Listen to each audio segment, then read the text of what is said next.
성도 여러분 안녕하십니까? 여러분의 교회와 소그룹이 작은 천국이 되기를 간절히 기원합니다. 교회 증언 7권 21페이지에 보면 소그룹은 실수할 수 없는 분이신 하나님의 고안이라고 하십니다. 소그룹은 그리스도인 활동 기지가 되어야 한다고 하셨습니다. 그러기 위해 하나님께서는 우리 소그룹이 먼저 친교 공동체가 되기를 원하십니다. 우리 소그룹이 연합의 유대를 깨트리지 않고 지속하고 사랑과 연합으로 함께 결속하고 전진하도록 서로 간에 격려하는 공동체가 되기를 원하십니다.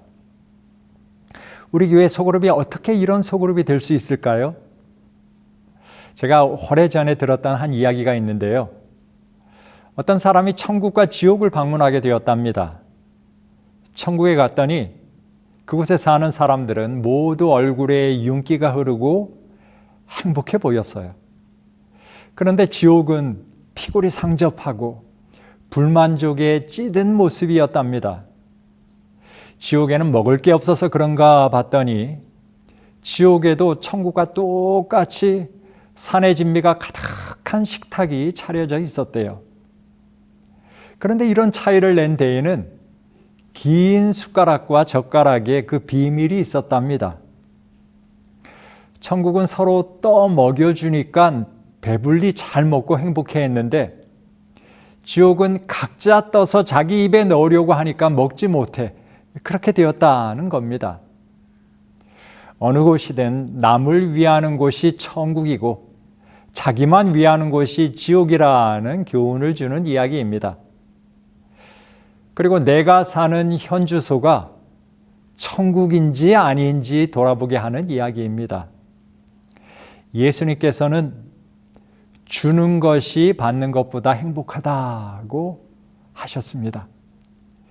그런데 나의 욕심이, 나의 못난 자아가 언제나 커다란 짐 되어 나를 짓눌러 마음을 공고케 합니다.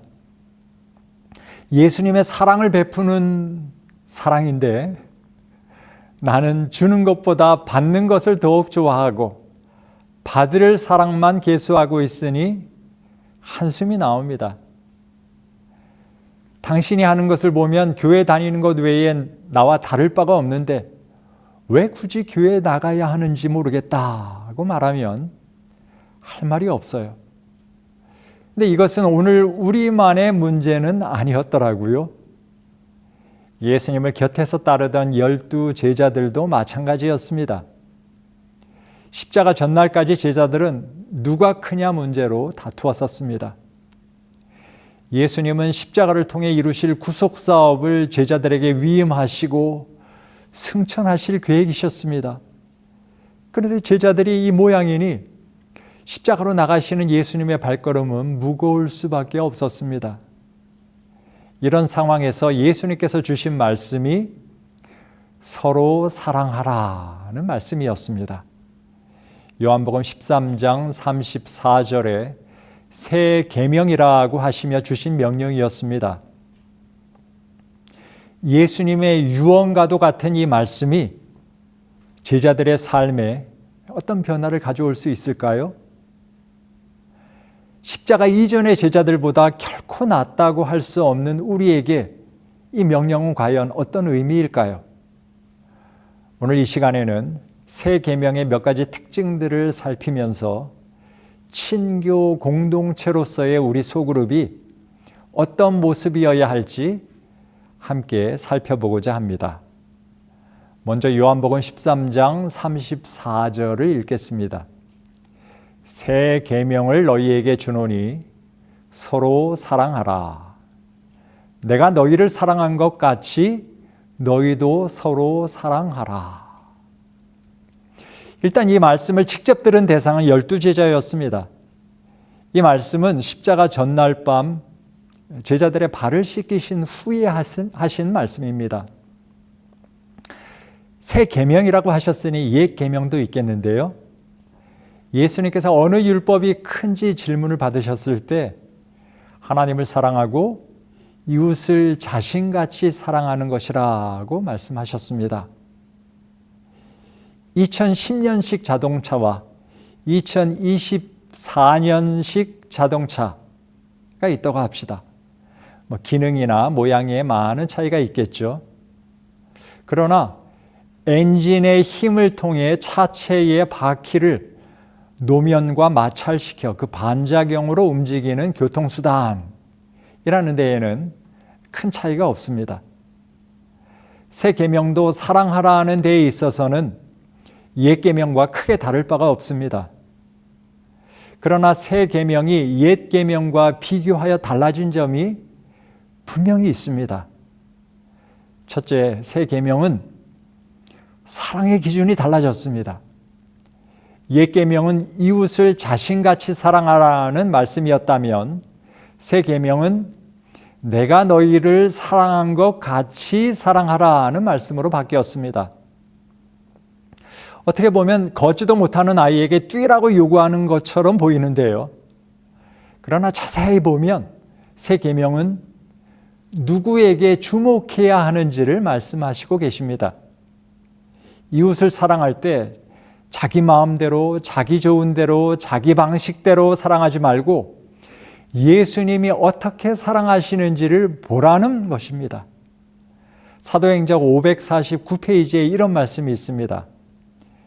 그들의 일에 성공하는 그리스도인 일꾼들은 그리스도를 알아야 하며 그리스도를 알기 위해서는 그분의 사랑을 알아야 한다. 하나님께서는 일꾼으로서의 그들의 적합성을 그리스도께서 사랑하신 것처럼 사랑하고 그분께서 일하신 것처럼 일하는 능력으로 측정하신다. 그러므로 성공하는 그리스도인 일꾼이 되려면 그리스도께서 어떻게 사랑하시는지를 주목해야 한다는 것입니다. 실제로 예수님께서는 이 말씀을 하시기 전에 사랑의 좋은 본을 보이셨습니다. 요한복음 13장 맥락에서 볼 때 내가 너희를 사랑한 것 같이라는 말씀은 예수님께서 제자들의 발을 씻기신 것을 언급하신 것으로도 볼 수 있습니다. 요한복음 13장은 예수님께서 세상에 있는 자기 사람들을 사랑하시되 끝까지 사랑하시니라는 말씀으로 시작됩니다. 그리고는 제자들의 발을 씻기시는 장면을 소개합니다. 그리고 14절에 내가 너희 발을 씻어준 것 같이 너희도 서로 발을 씻기는 것이 옳으니라고 말씀하셨습니다. 그리고 15절에 내가 너희에게 행한 것 같이 너희도 행하게 하려 하여 본을 보였노라고 하셨어요. 이것이 서로 사랑하는 것이라고 말씀하신 것입니다. 예수님이라면 어떻게 하실까? 찰스 몬로 쉘돈이 종교소설을 쓴 제목입니다. 미국 레이몬드시의 한 교회를 담임한 헨리 맥스웰 목사가 어느 실직한 인쇄공이 한 말에 충격을 받았습니다. 인쇄공이 죽기 전에 냉정하고도 이기적인 기독교인들을 신랄하게 비판했기 때문입니다. 그 인쇄공의 절규가 바로 예수님이라면 어떻게 하실까? 였습니다. 맥스웰 목사는 이 질문에 양심적인 대답을 하고 실천하기로 서약하는 자원자를 모집했습니다. 그리고 이들이 1년 동안 실천해 나아가는 중에 경험하게 된 것들을 기록한 소설입니다. 새 계명은 예수님이라면 어떻게 하실까라는 질문에 대한 대답을 실천에 옮기는 것입니다. 그러기 위해서 새 계명은 십자가까지 내려가신 예수님을 주목해 보는 것으로부터 시작하는 것이라고 말씀하십니다. 예수님이 내 발을 씻기셨는데 내가 형제의 발을 씻기는 것은 내 품위가 깎이는 행동도 아니고 못할 일도 아닌 것입니다. 사랑하는 여러분, 눈을 예수님께 돌려 그 얼굴을 주목하시기 바랍니다. 그의 영광스러운 광채에 세상 영화는 사라지게 될 것입니다. 예수님의 영광은 십자가에서 가장 밝게 빛났습니다. 그래서 예수님은 새 계명을 말씀하시기 전에 인자가 영광을 얻을 때가 왔도다고 선언하신 것입니다. 시대의 소망 677페이지에 예수님의 사랑을 이렇게 묘사합니다. 예수님의 사랑을 한마디로 자기 희생적 사랑이라고 정의합니다. 그분의 생애와 죽음을 통하여 그들이 사랑에 대한 새로운 개념을 받아들여야 된다는 사실을 예수님께서는 아셨다. 서로 사랑하라는 명령은 그리스도의 자아 희생의 빛 가운데서 한 새로운 의미를 가졌다. 은혜의 온전한 사업은 사랑과 극기와 자기 희생의 노력의 계속적인 봉사이다. 여러분, 누군가가 좀 고생해서 많은 사람이 편할 수 있다면 어떻게 해야 할까요? 누군가가 나서기만을 기다려야 할까요? 그리스도의 정신은 많은 사람의 편리를 위해 기꺼이 내가 수고의 자리에 나아가는 것입니다. 오늘 깨끗한 곳에서 예배드리게 된 것은 누군가가 청소를 깨끗하게 해주었기 때문이겠죠. 오늘 감동적인 찬양을 듣게 된 것도 기도하며 연습한 수고가 있었기 때문입니다. 예수님이 그런 분이셨습니다. 나의 삶은 다른 사람의 편리를 위해 있다는 생각이 예수님의 생각입니다. 다른 사람의 즐거움을 위해 나는 존재한다는 생각이 예수님의 생각이셨습니다. 내 살을 먹고 내 피를 마시라, 그리고 살라. 것이 예수님의 마음입니다. 사랑하는 여러분, 예수님이 어떻게 사랑하셨는지 주목해 보시기 바랍니다. 저와 여러분의 삶에도 예수님의 본을 따라 이런 자기 희생적 사랑이 실천되므로 우리가 속한 가정과 교회와 사회가 더욱 환해지고 행복해지게 되기를 간절히 축복합니다. 두 번째 다른 점은 새 계명은 사랑의 방식이 다릅니다. 옛 계명에서는 일방적 사랑이었습니다. 남들은 어찌든 나만은 주님의 용사로서 사랑하면 됐습니다. 시편 기자는 109편 4절에 나는 사랑하나 그들은 도리어 나를 대적하니 나는 기도할 뿐이라고 했습니다. 보복하지 않는 대단한 사랑이라고 할 수 있습니다. 그런데 새 계명의 관점에서는 한 걸음 더 나아가 대적자의 사랑을 끌어내도록 요구합니다. 일방적 사랑이 아니라 쌍방향 사랑을 강조하고 있습니다. 시혜적 사랑이라기보다 호혜적 사랑입니다. 내가 사랑을 주기도 해야 되지만 받기도 하라는 것입니다. 들숨이 있으면 날숨도 있어야 삽니다. 받기만 하고 내보내지 않으면 사회처럼 짠물 인생, 죽은 인생이 됩니다.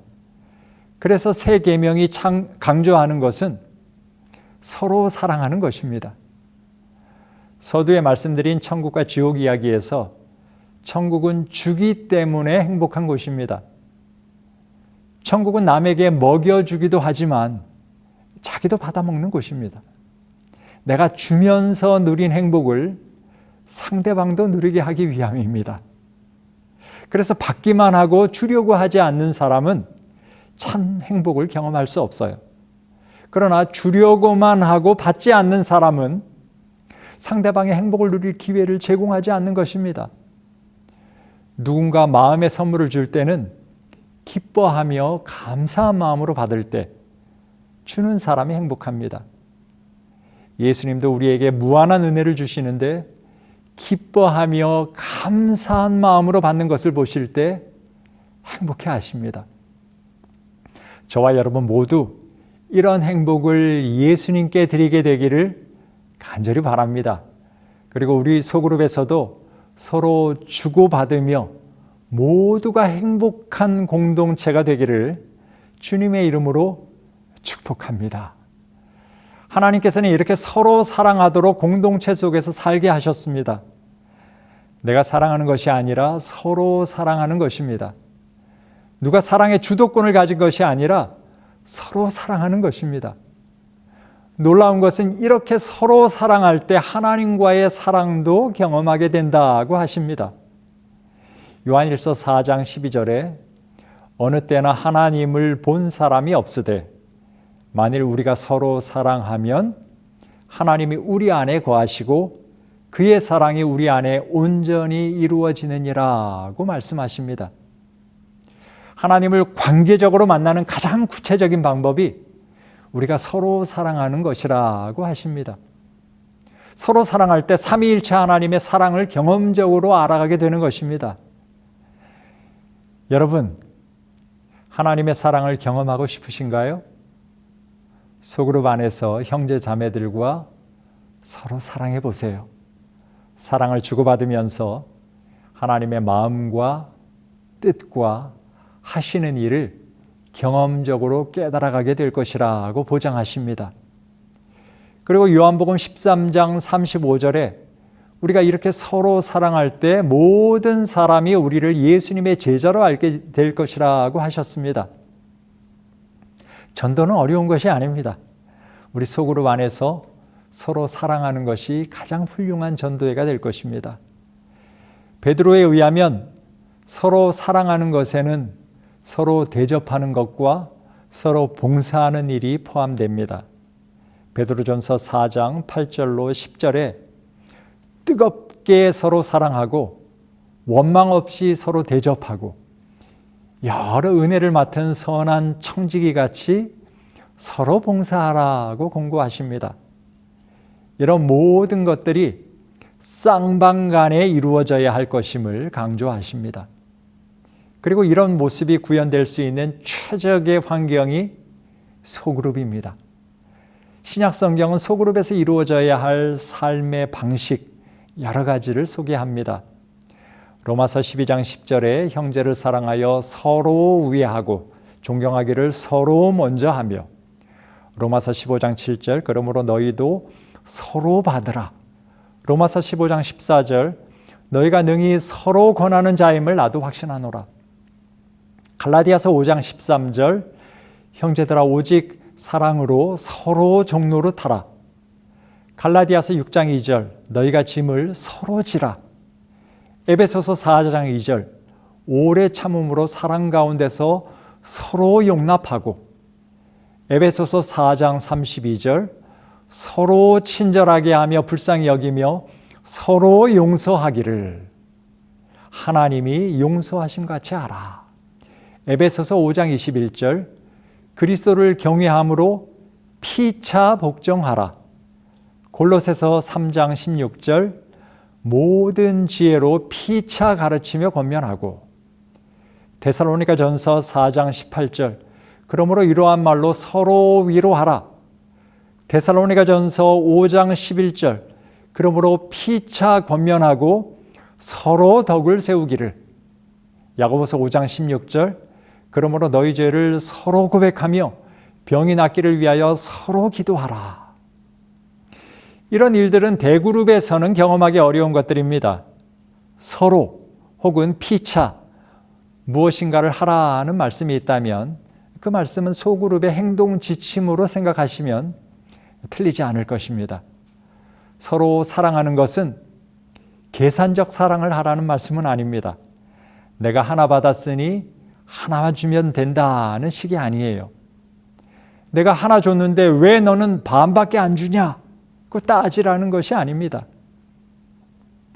지금도 부르는지 모르겠습니다만 제가 어릴 때 부르던 어린이 노래 중에 이런 노래가 있었습니다. 나는 인형 2개 있으나 너는 하나도 없으니 나는 너를 참 사랑해 내 인형 너 안아줄게.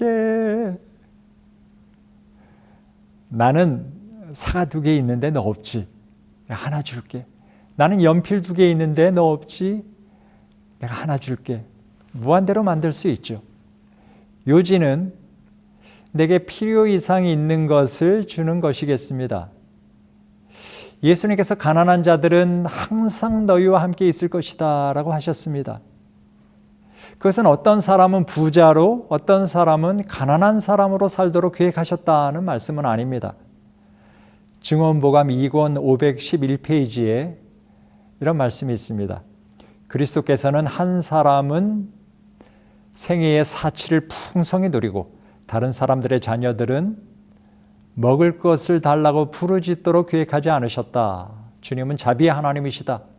그분은 모든 사람의 필요를 위하여 충분한 준비를 갖추셨다.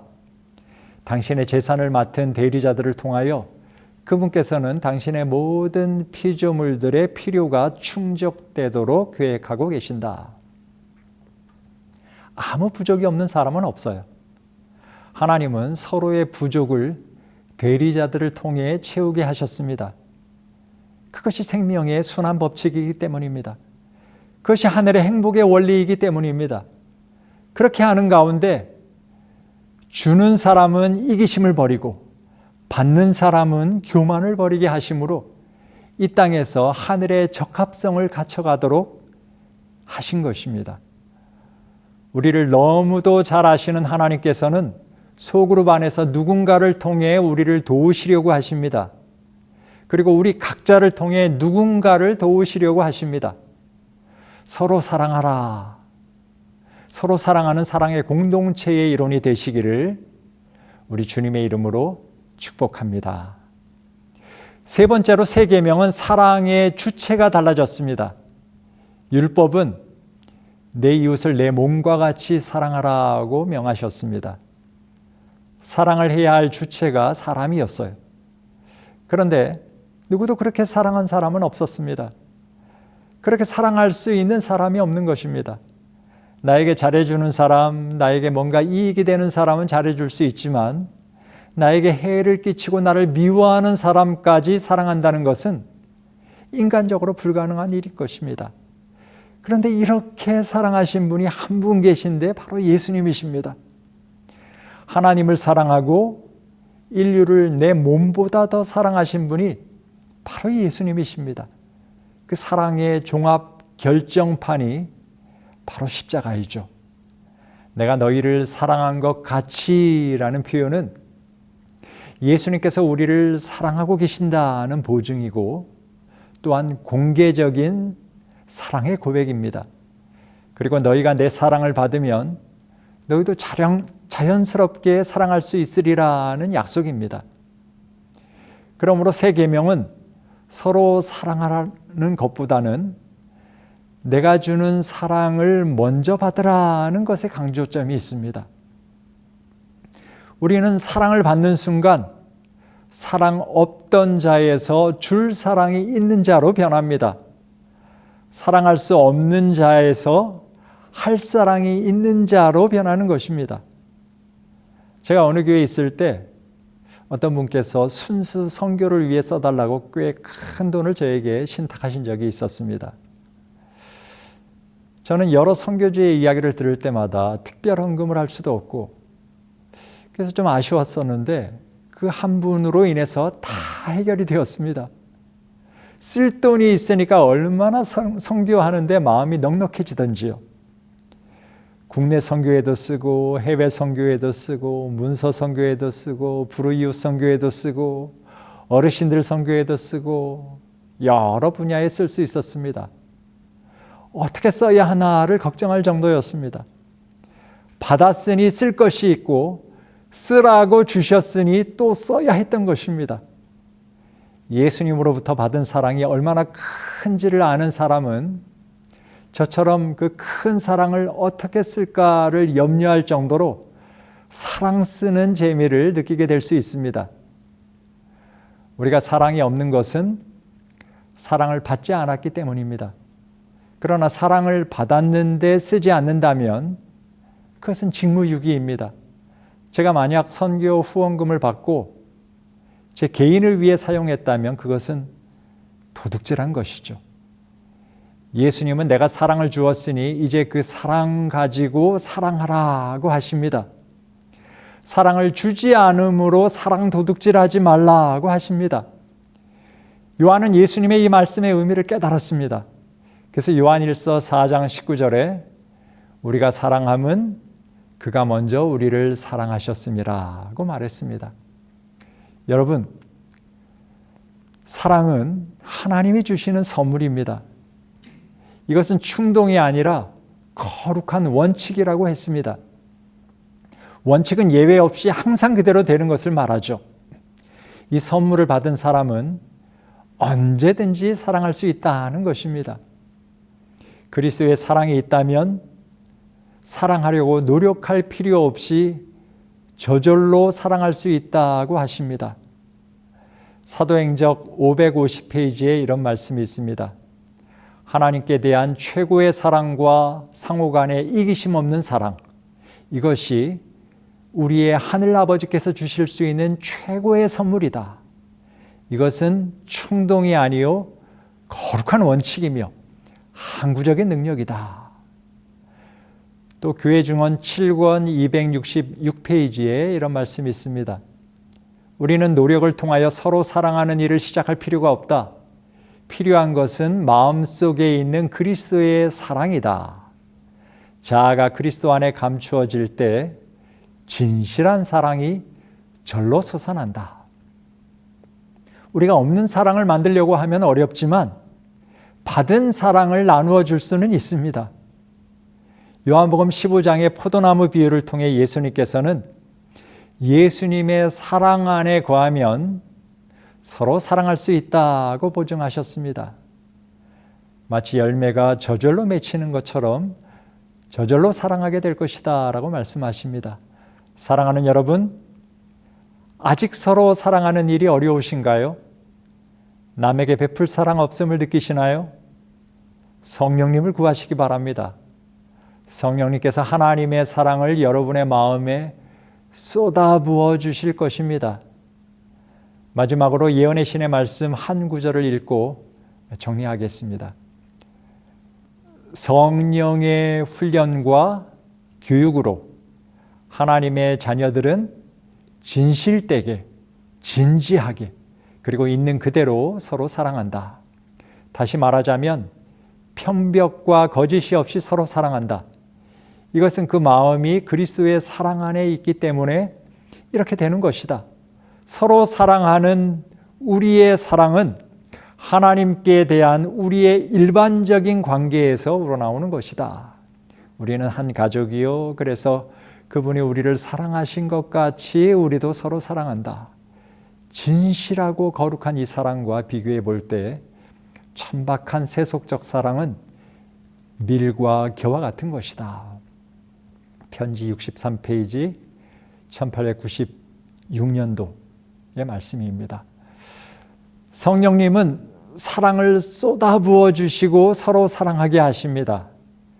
그 사랑이 순수하고 진실되도록 훈련하십니다. 소그룹은 서로 사랑하는 훈련을 하는 사랑 공동체요, 친교 공동체입니다. 우리 모든 교회의 소그룹들에서 서로 사랑하라는 세 계명이 잘 지켜져서 이 땅에서 천국을 미리 맛보는 소그룹들이 되기를 간절히 소망하며 말씀 드리겠습니다. 감사합니다.